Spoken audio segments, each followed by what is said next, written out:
Assalamualaikum warahmatullahi wabarakatuh. Kita sejenak mengucapkan rasa syukur kehadirat Allah Tuhan Yang Maha Kuasa karena atas limpahan rahmat dan hidayahnya. Alhamdulillah semua pada siang hari ini semua sehat. Kita dapat kuliah hukum tata negara.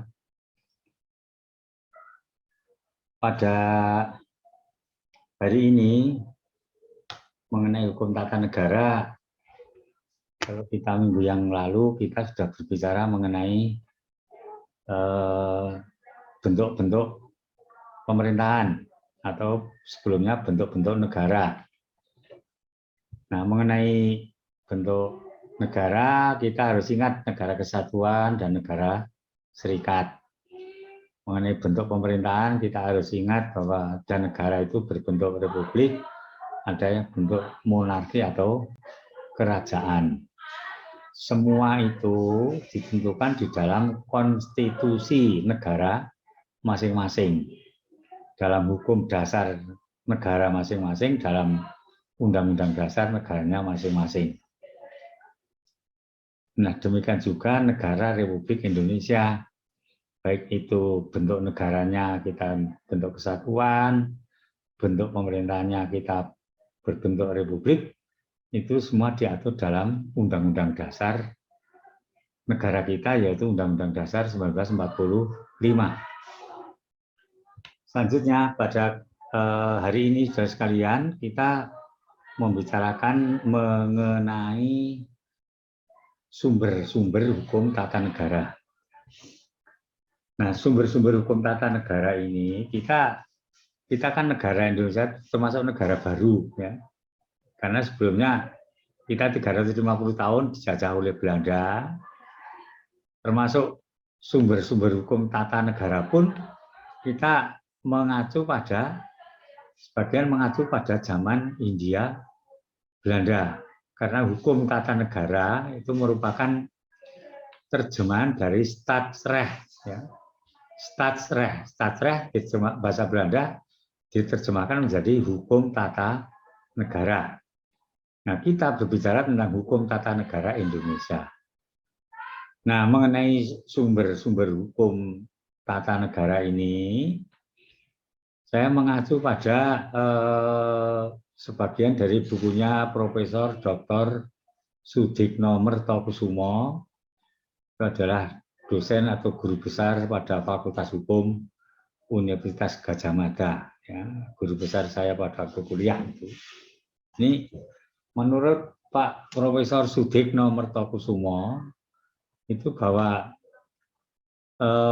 berbicara tentang sumber hukum itu pertama sebagai asas hukum itu sesuatu yang merupakan permulaan hukum. Jadi permulaan hukum itu diterapkan, diberlakukan. Kemudian yang kedua bahwa dalam sumber hukum itu nanti akan bisa menunjukkan hukum yang terdahulu. Jadi yang dahulu gimana, terus menurut perkembangannya bagaimana dalam tata negara yang bersangkutan itu, dari yang dahulu sampai yang sekarang ini berlaku, ini ada sumber-sumbernya. Dan yang ketiga itu hukum itu sebagai sumber berlakunya peraturan hukum, ya. Sebagai sumber berlakunya peraturan hukum karena peraturan-peraturan hukum itu ada sumbernya. Kalau pada puncaknya sana, negara kita ini, Pancasila merupakan sumber dari segala sumber hukum. Jadi segala peraturan hukum yang berlaku di Indonesia itu harus dapat dikembalikan kepada Pancasila itu. Tidak boleh ada yang bertentangan dengan nilai-nilai sila-sila Pancasila. Itu yang dimaksud dengan Pancasila sebagai sumber dari segala sumber hukum. Dan yang keempat, itu sebagai sumber dari mana kita mengenal hukum. Ya. Kita mengenal hukum dari berbagai peraturan perundangan yang ada di negara kita itu, ada sumbernya dari mana. Ya. Lalu diterapkan kepada warga negara. Kemudian yang 5 itu sebagai sumber terjadinya hukum, atau sumber terjadinya hukum itu yang menimbulkan hukum itu dari apa, dari karena apa, dari perbuatan apa itu menimbulkan hukum. Itu ini menurut pengertian yang diambil dari bukunya Profesor Dr. Sudikno Mertokusumo. Nah, selanjutnya kalau kita sedikit menyimak dari bukunya Van Apeldoorn gitu, ya, seorang ahli hukum juga namanya Van Apeldoorn. Itu kalau kita berbicara sumber hukum dalam arti sejarah. Jadi sejarah, karena Van Apeldoorn adalah seorang ahli hukum zaman dulu, zaman Hindia Belanda dulu. Sumber hukum dalam arti sejarahnya. Sejarahnya bagaimana? Dari peraturan perundang-undangan yang dahulu sampai yang sekarang itu kan mengalami perubahan-perubahan sesuai dengan situasi dan kondisi dalam suatu negara. Ya, kemudian sumber hukum dalam arti filsafat, ya, filsafat, filosofi. Jadi sumber hukum dalam arti filsafat itu secara filosofi, ini apakah secara logika, apa secara etika, itu nanti dapat dicari sumber hukumnya. Oh misalnya, cara logika itu ada, kalau saya dulu ada waktu kuliah itu filsafat logika, itu apabila hujan, jalan itu menjadi basah. Logika. Tapi jalan menjadi basah belum tentu karena hujan. Lah kok belum tentu karena hujan? Ya bisa jalan itu menjadi basah karena disirami. Kan jalan menjadi basah, ini logikanya begitu. Pengertian hukum dalam filsafat, ya. Jadi kalau secara etika filsafat, bagaimana orang hidup bersopan santun, bertata susila, ini ya diterapkan dalam orang itu hidup bermasyarakat, hidup sesama masyarakat yang lain dalam hidup interaksi sosial. Kemudian menurut Van Apeldoorn itu sumber hukum dalam arti sosiologis. Nah, sumber hukum dalam arti sosiologis itu orang hidup di dalam masyarakat itu kan hidup interaksi sosial, hubungan antara orang satu dengan orang lainnya, tuh, secara sosiologis dalam hidup bermasyarakat, bertetangga. Berikutnya sumber hukum dalam arti formal. Nah, sumber hukum dalam arti formal, karena formal itu kan bentuknya kan tertulis. Ya. Jadi kalau di Indonesia nanti kita membicarakan mengenai tata urutan peraturan perundang-undangan. Ini sumber hukum dalam arti formal. Ya. Jadi sumber hukum dalam arti formal itu nanti berbentuk dari peraturan-peraturan yang ada, dari peraturan yang tertinggi sampai peraturan yang terendah. Dalam arti formal itu begitu. Nah, selanjutnya saudara sekalian, ini kalau tadi menurut Van Apeldoorn dan sebelumnya menurut Pak Sudikno Mertokusumo, nah ini sekarang menurut Utrecht, ya. Utrecht seorang ahli hukum juga. Kalau menurut Utrecht dalam arti yang formal, ya, dalam arti yang formal itu hukum mempunyai dua ciri, yaitu dirumuskan dalam satu bentuk, kemudian berlaku untuk umum, kemudian mengikat dan ditaati. Nah, dirumuskan dalam satu bentuk itu dalam bentuk apa? Apa itu ke konstitusi, apa itu undang-undang, apa itu peraturan pemerintah, dan sebagainya. Lalu berlaku umum, mengikat dan ditaati. Berlaku umum itu maksudnya berlaku kepada semua warga negara di dalam satu wilayah negara itu. Terus mengikat itu artinya orang itu harus taat kepada aturan hukum yang sedang berlaku. Aturan hukum yang sedang berlaku itu namanya hukum positif. Atau dengan perkataan lain bahwa hukum positif itu adalah hukum yang sekarang ini sedang berlaku di suatu negara. Maka hukum itu berlaku secara umum, artinya tidak boleh pilih kasih, terus mengikat pada seluruh warga negara di mana aturan hukum itu diterapkan, kemudian harus ditaati. Ditaati karena berbicara dengan hukum, kalau kita tidak taat pada hukum itu berlakunya bisa dipaksakan. Ya. Aturan hukum itu berlakunya bisa dipaksakan, baik itu dalam hukum perdata maupun dalam hukum pidana. Jadi katakanlah misalnya, seorang saksi dipanggil oleh polisi. Nah, kita seorang saksi dipanggil oleh polisi harus taat pada aturan hukum. Ya. Taat pada aturan hukum.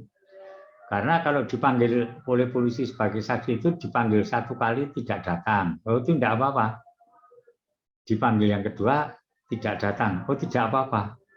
Tapi kalau dipanggil yang ketiga oleh polisi dijadikan saksi itu, panggil yang ketiga tidak datang, maka polisi bisa membuat surat panggilan lagi, datang kepada orang yang menjadi saksi itu, dipaksa untuk datang.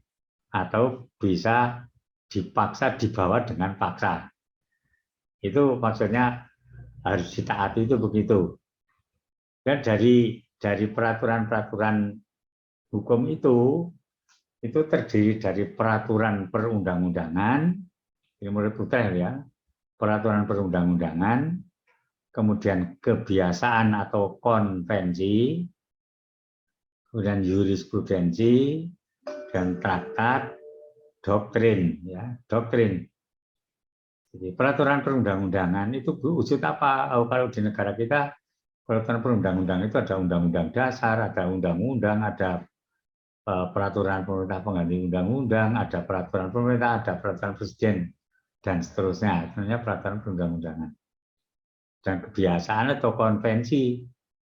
Nah, konvensi itu apa? Konvensi adalah aturan-aturan dasar yang timbul dan terpelihara dalam praktek penyelenggaraan negara meskipun tidak tertulis. Loh, namanya konvensi. Misalnya dalam sidang paripurna MPR, dalam sidang-sidang DPR, itu DPR maupun MPR pertama-tama menggunakan asas musyawarah mufakat. Nah, kalau musyawarah sudah tercapai mufakat, ya tidak usah mengadakan voting, karena musyawarah sudah mufakat, semua setuju. Itu. Nah, itulah yang dimaksud konvensi itu begitu. Ya. Dan ada jurisprudensi. Jurisprudensi itu apa toh? Jurisprudensi itu keputusan hakim, ya, yang sudah berlaku tetap, artinya tidak dapat dimintakan upaya hukum lagi. Lalu ada traktat, nomor Utrecht ya. Traktat apa tahu? Traktat perjanjian antar negara. Traktat itu perjanjian antar negara. Dan doktrin itu paham, ya. Doktrin paham. Doktrinnya siapa itu, ya. Menurut paham. Nah ini yang terjadi peraturan perundang-undangan itu begitu ya. Terus baku umum mengikat taat dalam bentuk hukum itu begitu. Ya. Kemudian ada hukum dalam arti yang material. Material itu materi ya, faktor-faktor masyarakat yang mempengaruhi pembentukan hukum. Jadi kalau dalam masyarakat itu menentukan, misalnya pembagian warisan. Nah, orang Jawa dikenal adanya istilah segindong sepikul. Kalau dalam hukum Islam itu bagian anak laki-laki itu 2 bagian, bagian anak perempuan itu 1 bagian. Nah, ini masyarakat memperlakukan begitu nanti menjadi peraturan dalam arti yang material. Nah, selanjutnya saudara sekalian kita berbicara tentang sumber hukum tata negara. Sumber hukum tata negara itu sumber hukum dalam arti material terdiri dari dasar dan pandangan hidup bernegara. Kemudian kedua, kekuatan-kekuatan politik yang berpengaruh pada saat merumuskan kaidah hukum tata negara. Dasar dan pandangan hidup bernegara. Itu kita hidup bernegara. Ya.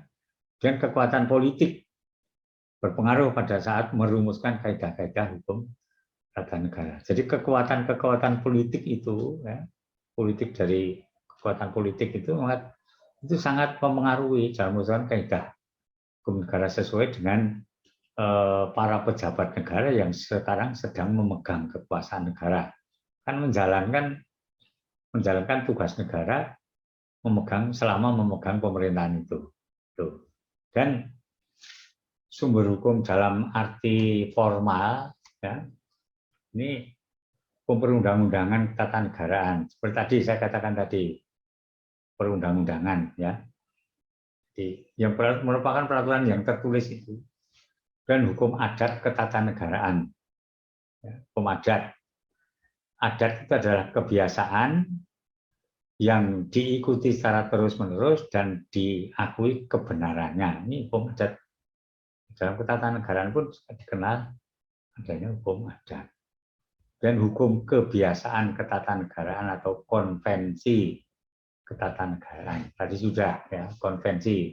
Kalau misalnya pidato presiden setiap tanggal 16 Agustus, itu kan dalam aturan tertulisnya kan tidak ada. Tetapi dalam praktek penyelenggaraan negara itu ada. Supaya saudara perhatikan, saudara amati bahwa presiden itu setiap tanggal 16 Agustus itu mesti ada pidato kenegaraan presiden di hadapan sidang paripurna DPR. Dan ada jurisprudensi ketatanegaraan.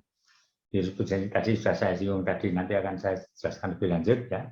Dan demikian juga doktrin ketatanegaraan. Begitulah saudara sekalian, saya kira cukup, ya, apa yang saya sampaikan. Mudah-mudahan materi mengenai sumber hukum tata negara ini dapat saudara terima. Saya kira materi hukum tata negara pada siang hari ini cukup sekian. Ya, terima kasih. Wassalamualaikum warahmatullahi wabarakatuh. Selamat siang. Mungkin ini sangat sehat.